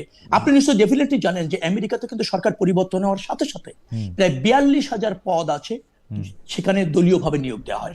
একটাই কারণ, সেটা তো স্পয়লার সিস্টেমে রিপাবলিকানরা আসে প্রেসিডেন্ট। কারণটা কি? কারণটা কি? কারণটা হচ্ছে দায় যেহেতু আমাকে নিতে হবে, রাষ্ট্র ব্যবস্থাপনায় যেহেতু আমাকে জবাবদিহি থাকতে হবে, আমাকে যেহেতু আমার ইশতেহার পূরণ করতে হবে, অতএব আমার লোককে রেখে আমি এই দায়িত্বটা আস্থাভাজন লোককে রেখে সম্পূর্ণ করতে চাই। এটা কিন্তু একটা রাজনৈতিক দলের অধিকার থাকে। তবে আমি আপনার সাথে ওই জায়গায় একমত যে দলীয় বিবেচনায় দীর্ঘদিন ধরে এই সমস্ত প্রতিষ্ঠান নিয়োগ হলে গণতন্ত্র, জনগণের পছন্দ করার অধিকার, জনগণের স্থানীয় জনপ্রতিনিধি নির্বাচিত করার অধিকার খর্ব হয়, সেটা কাম্য হবে না। বিএনপি সজাগ আছে, অল্প সময়ের মধ্যে স্থানীয় সরকার নির্বাচন করে জনগণের নির্বাচিত প্রতিনিধিদের কাছেই ক্ষমতা হস্তান্তর করা হবে। রুহুল ভাই, আমি শুধু এমনি একটু মাঝখানে একটু জানতে চাই আর কি, আপনি কি আমলাদের ক্ষেত্রে, যেমন আপনার সেক্রেটারি এবং এডিশনাল সেক্রেটারি বা জয়েন্ট সেক্রেটারি যারা আছেন, তাদেরকে কি আপনি আসলে যথেষ্ট বিএনপি মাইন্ডেড কিনা, আপনার সাথে একবারে চলবে কিনা, ওরকম লোক নিয়োগ দিচ্ছেন যাতে জামায়াত আওয়ামী লীগ না হয়, শুধু বিএনপির লোক, ওরকম না? আমি মন্ত্রণালয়ের দায়িত্ব পাওয়ার পর যারা ওই মন্ত্রণালয়ে ছিলেন তাদের সবাইকে নিয়ে কাজ করছি। এখনো পর্যন্ত কোন একজন অফিসার পর্যন্ত চেঞ্জ হয়নি আমার মন্ত্রণালয়ে। 4 জন সচিব আছেন 4টা মন্ত্রণালয়ে, তারা কাজ করছি। আমাকে যদি বলেন আমি কেমন বোধ করছি, আমার কাছে এখনো পর্যন্ত যারা দায়িত্ব পালন করছে, আমার এই মন্ত্রণালয়ের সচিব অথবা এডিশনাল সেক্রেটারি যে যেখানে আছে, এখনো পর্যন্ত আমি স্বাচ্ছন্দ্যে কাজ করতে পারছি বিধায় আমার কাছে মনে হয়েছে। আমার কাছে মনে হয়নি কেউ অসহযোগিতা করছে, কারো যোগ্যতায় ঘাটতি আছে, আন্তরিকতায় ঘাটতি আছে, অথবা তারা যে পরিবর্তন আমরা চাচ্ছি মন্ত্রণালয়গুলিতে মানুষের হয়ে কাজ করবার জন্য, সেখানে কোনো প্রতিবন্ধকতা এখনো পর্যন্ত আমি দেখছি না। যদিও আমার মানে কাজ করার সময়টা অনেক কম, 1 মাসের কাছাকাছি, এখনো পর্যন্ত বড় কোনো পরিবর্তন দরকার, অসহযোগিতা করছে এরকম আমি মনে করছি না। কাজ করতে পারছি, সময় বলে দেবে যে না এই সহযোগিতাটা কতটুকু পাচ্ছি, অথবা কাজ করার পরিধি বাড়ানোর জন্য আরো কোনো যোগ্য লোক প্রয়োজন আছে কিনা, এখনো পর্যন্ত সেই প্রয়োজনটা আমি উপলব্ধি করতে পারিনি। পার্টির ডিসিশনের জায়গা থেকে আপনি এটা জানেন নাকি রুহুল ভাই, এটা আলোচনা হয়েছে কিনা, মানে যাদেরকে প্রশাসক নিয়োগ দিয়েছে তারাই কি আসলে মেয়র পদে বা উপজেলা চেয়ারম্যান পদে লড়বেন? মানে আমি একদম সরলভাবে বলি, দক্ষিণ ঢাকায় সালাম ভাই আছেন, তো সালাম ভাই কি আসলে দক্ষিণ ঢাকার মেয়র পদে লড়বেন? বা আমি তো মনে করছি না এই কারণে, এই কারণে প্রশাসক যিনি আছেন তিনি প্রশাসকেরই দায়িত্ব পালন করছেন। মেয়র অথবা ধরেন জেলা পরিষদে যেগুলি হয়েছে অথবা পৌরসভায় যা হবে, সেগুলি ওই সময় চিন্তা করে আলাদা মনোনয়ন হবে এবং যোগ্যতা বিবেচনা করে যিনি নির্বাচিত হওয়ার জন্য যার জনপ্রিয়তা আছেন, যার পক্ষে জনমত যাবে, যিনি যোগ্য, তাকে সেটাকেই বিবেচনা করা হবে। কিন্তু প্রশাসক হয়েছেন বিদায় ওই ক্ষেত্রে নমিনেশন পাবেন না এরকম যেহেতু কোনো বাধা নেই, অথবা এর মধ্যে থেকে 2-4 জন অথবা অনেকে ওই যোগ্যতার প্রমাণে সিলেক্টেড হতে পারেন। আবার সবাই যারা প্রশাসক আছেন তারাই কেবলমাত্র হবেন সেরকম আমি মনে করছি না। তবে একটা যোগ্যতা বিবেচনা করে উইন করতে পারেন, বিজয়ী হতে পারেন, জনগণ তাদেরকে ভোট দেবে, এটাই আমাদের কাছে প্রাধান্য পাবে বলে আমি মনে করছি। ভারতীয় আধিপত্যবাদ গত কয়েক বছরে বাংলাদেশের রাজনীতিতে সবচেয়ে বেশি উচ্চারিত একটা শব্দ। সেই ভারতের সাথে সম্পর্ক কি করবে না করবে সেটা নিয়ে আসলে রাজনৈতিক দলগুলো এক এক সময় এক এক রকম জায়গায় যায়। আওয়ামী লীগের সময় বাংলাদেশে যেরকম একটা নতজানু পররাষ্ট্রনীতি নিয়েছিল, অনেকেই বলেছিলেন যে সে তার থেকে বের হয়ে আসতে হবে, কিন্তু সেইটার একটা এক্সট্রিম রূপ আমরা এরকম পলিটিক্সে শুনি যে ভারত বর্জন বা ভারতের পণ্য বর্জন। কিন্তু এখন আমরা আবার দেখলাম যে ভারতের কাছ থেকে আমাদের বাড়তি ডিজেল যেটা আমাদেরকে চাইতে হচ্ছে, এই পুরো ব্যাপারটাকে আসলে বিএনপি কিভাবে দেখে যে আমরা এই সব উদ্বেগের মধ্যে আমরা ভারত থেকে 5,000 মেট্রিক টন ডিজেল আসতে দেখলাম? এই ভারত বর্জনের রাজনীতি বা ভারতের সাথে তো আমাদের বাণিজ্যিক সম্পর্ক আছে, দ্বিপাক্ষিক সম্পর্ক আছে। ভারত একটা আধিপত্যবাদী চিন্তা অন্তর্বর্তীকালীন সরকারের সময় না, আপনার ফ্যাসিবাদী সরকারের সময় করেছে, রাইট। এটা তো ঠিক আছে। তারা বাংলাদেশের মানুষের সাথে সম্পর্কটা যতটা গুরুত্ব দিয়েছে তার চেয়ে একটি দলের সাথে সম্পর্ককে গুরুত্ব দিয়েছে, এবং তারা এও বলেছে ওই সরকারটি তাদের পারপাস যেভাবে বলেছে সেভাবে সার্ভ করেছে, এবং ওই সরকারও বলেছিল যে ভারতকে তারা যা দিয়েছে তা যাতে তারা কোনদিন ভারত বলতে পারবে না। আমরা এরকম নতজানু পররাষ্ট্রনীতি বা দ্বিপাক্ষিক সম্পর্ক চাই না।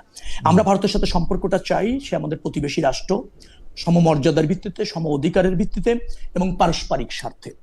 যদি সেক্ষেত্রে ভারত তাদের ওই নীতি পরিবর্তন করে বাংলাদেশের জনগণের সাথে সম্পর্ক চায় এবং নির্বাচিত সরকারের সাথে উভয় পক্ষের অধিকার নিয়ে যদি সম্পর্ক রাখতে চায়, ডেফিনেটলি বিএনপির সেই জায়গায় দ্বিপক্ষীয় সম্পর্ক অথবা বহুপক্ষীয় সম্পর্কর গুরুত্ব পেতে পারে। কিন্তু মনে রাখা দরকার, বিএনপি শুধু কথায় ভারত বিরোধী রাজনীতি করেনি, ভারতের আধিপত্যবাদের বিরুদ্ধে বিএনপি অতীত সবসময় সজাগ ছিল, সক্রিয় থেকেছে, দেশের স্বার্থে বার্গেনিং করেছে। নট অনলি ভারত, পৃথিবীর কোন আধিপত্যবাদী শক্তির সাথে বিএনপি কখনো আতাত করে চলেনি। আপনি বলতে পারবেন না ভারত, চীন, আমেরিকা কারোর সাথে বিএনপির কোনো বিশেষ সখ্যতা আছে বা অন্য কোন রাষ্ট্রের বিশেষ পারপাস। অনেক সময় একটু সফটার, আমি জানি না যে এবার যে ইরানকে আক্রমণ করলো আমেরিকা এবং ইসরায়েল, সেখানে বাংলাদেশের যে অবস্থান সেটা আসলে খুব নৈক বা নৈয়ায়িক ছিল কিনা আমি ঠিক আমি জানি না। আমি মনে করছি না, এটা আমার কাছে মনে হয় না খুব ন্যায়ভিত্তিক হয়েছে। জি না, আমি আপনাকে যেটি আমরা বলি, আমরা পারস্পরিক সম্পর্কটা, আমি একটু বলে রাখি, জামায়াতে ইসলামী প্রধান বিরোধী দলের যে অবস্থান সেটাকে আমি নৈয়ায়িক মনে করি না, ওইটা আরেকটু সফটার ছিল, সরকারের চেয়েও সফটার ছিল জামায়াতে ইসলামের অবস্থান। আচ্ছা, আমি এটা তুলনা করতে চাইছি না, আমরা তুলনা করতে, বৈশ্বিক যে বিষয়গুলি আছে সেখানে বহুপক্ষীয় স্বার্থ থাকে। আমরা সবসময় প্রাধান্য দিতে চাই আমার দেশের স্বার্থ। বাংলাদেশ জাতীয়তাবাদী দল মানে কি? জাতীয়তাবাদ মানে হচ্ছে সবার আগে আমার দেশ, সবার আগে বাংলাদেশ। আমরা বলেছি আমরা প্রত্যেকটা ঘটনায় বিবেচনা করতে চাই প্রথম হচ্ছে আমাদের দেশের অবস্থান, স্বার্থ এবং আমাদের দেশের হচ্ছে যেটাকে বলা হয় প্রাপ্তি। পাশাপাশি হচ্ছে আমাদের বন্ধুপ্রতিম যে দেশগুলি আছে যাদেরকে আমরা সবসময় আমাদের সহযোগী হিসাবে, আমাদের ন্যায্যতার পক্ষে যারা অবস্থান নেয়, তারপর হচ্ছে তাদের বিষয়টা। গ্লোবাল ভিলেজের সব বিষয়ে কনসার্ন হওয়ার মতো রাষ্ট্র বাংলাদেশ বলে আমরা মনে করছি না। আমরা মনে করি যে অনেক কনফ্লিক্ট আছে যেগুলি তাই পক্ষে বিপক্ষে জোরালো কোনো অবস্থান নেওয়া আমাদের সাথে কোনো প্রয়োজন আছে বলে আমরা মনে করি না। আমরা ওইখানেই সজাগ থাকি, সরব থাকি, ওইখানেই আমরা বার্গেনিং করি, ওইখানেই আমাদের উপস্থিতি জানান দেই যেখানে বাংলাদেশের মানুষের স্বার্থ আছে, বাংলাদেশের অর্থনীতি, বাংলাদেশের স্বাধীনতা, সার্বভৌমত্বের বিষয় আছে। সেই জায়গা থেকে বিএনপির পররাষ্ট্রনীতি পরিচালিত হচ্ছে, এক্ষেত্রেও তারই সেটাই প্রাধান্য পেয়েছে। শেষ প্রশ্ন, আপনি ঢাকা 10 আসনের সংসদ সদস্য, আপনার এলাকায় পড়েছে, মানে আপনার সংসদীয় এলাকায় পড়েছে ধানমন্ডি 32 নম্বর সড়ক। 32 নম্বরে বঙ্গবন্ধু শেখ মুজিবুর রহমানের ঐতিহাসিক বাড়ি এখন ধ্বংসস্তূপ, ভগ্নস্তূপ। এই বাড়িটি কি এভাবেই থাকবে কিনা? কেউ এই বাড়ি দেখতে এলে, শেখ মুজিবকে সম্মান জানালে তাকে কি এখন গ্রেপ্তার করা হবে? তার বিরুদ্ধে মব লেলিয়ে দেওয়া হবে? কেউ যদি বাড়িটি আবার ভাঙতে আসে তাদেরকে কি সরকার পৃষ্ঠপোষকতা দিবে? বা ধরেন আপনাদের দলের একজন ওই কেন এখানে কি জানি এটা কি আসবে, এক্সকেভেটর কেন দ্রুত আসতেছে না সেই ব্যাপারে একটা স্ট্যাটাস দিবে? মানে কি আসলে ইয়াটা কি? না, এটা অন্তর্বর্তীকালীন সরকারের সময় ক্ষুব্ধ জনতা, আপনি এটা জানেন, এটা তো অস্বীকার করবেন না যে একটা ক্ষুব্ধ জনগোষ্ঠী, বাংলাদেশের অধিকাংশ মানুষ ক্ষুব্ধ ছিল যে অত্যাচার নির্যাতন ছিল, তার শিকার হয়েছে অল লট অফ পিপল। অর্থাৎ সেখানে এই ধরনের একটা পরিস্থিতি জনগণ তৈরি করেছে। এখন অন্তর্বর্তীকালীন সরকার তখন ওই পরিস্থিতিতে যা করণীয় তারা করেছে, সে দায় তাদের, সে সফলতাও তাদের, ব্যর্থতাও তাদের। বিএনপি একটা জনগণ কর্তৃক নির্বাচিত সরকার। আমি অপরাধ যেগুলি ঘটেছে, রাষ্ট্রে যে নৈরাজ্য ঘটেছে, যে দমন হয়েছে, যে গণহত্যা হয়েছে, যে গণতন্ত্র হত্যা হয়েছে, যে মানবাধিকার বিরোধী অপরাধ হয়েছে, ডেফিনেটলি তার বিচার হওয়া উচিত বলে আমি মনে করি। রাজনীতির জায়গায় যেহেতু আওয়ামী লীগের রাজনীতি এবং আওয়ামী লীগের যে সমস্ত মুভমেন্ট ছিল সেটা এখনো আপনার জনগণ কর্তৃক স্বীকৃত না, এবং জনগণ তার বিরুদ্ধে সজাগ রয়েছে, সরব রয়েছে। জনগণ যেখানে সজাগ এবং সরব থাকে, নির্বাচিত দল হিসেবে সেটাকে ধারণ করা কিন্তু বিএনপির একটা দায়িত্ব। ডেফিনেটলি আগামীতে